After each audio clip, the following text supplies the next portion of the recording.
Aktres na si Andrea Brillantes, sinabing lagi raw pinapa-brighten up ni Kian Cipriano yung mood niya.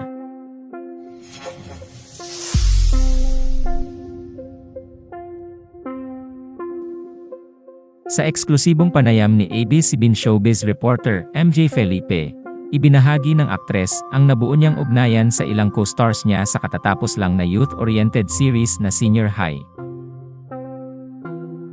Nang inusisa ni MJ Felipe kung paano ang naging role ni Kian Cipriano at Angel Aquino sa paggabay at pagsuporta kay Andrea, sinabi ng aktres na lagi raw ipinapaalala ni Kian sa kanya na galingan niya lang. Ayon din sa kanya, lagi raw pinapa-brighten up ni Kian yung mood niya. Sinabi rin ni Andrea na lagi raw siyang kinukumusta ni Angel.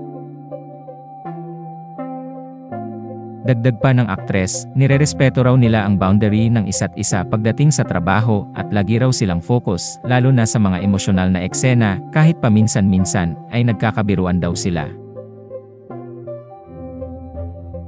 Anya, kahit si Kuya Kian na laging nagjo-joke, nararamdaman ko talaga na lesson niya talaga.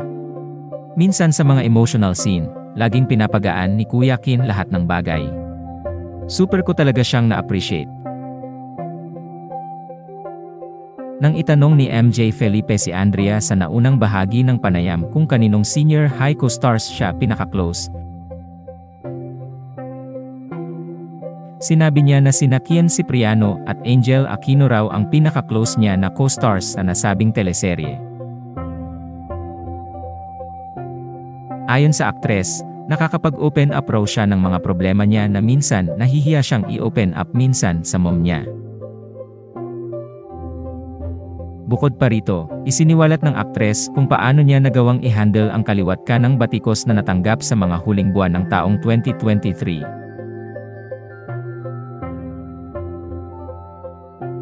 Anya, lagi lang raw siya nag-church at sinisikap niyang panatilihin ang kanyang relasyon sa Diyos.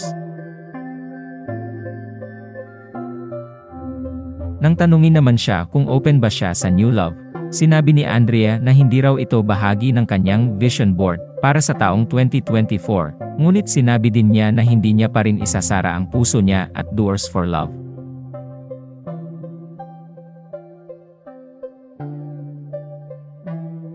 Salamat sa panonood.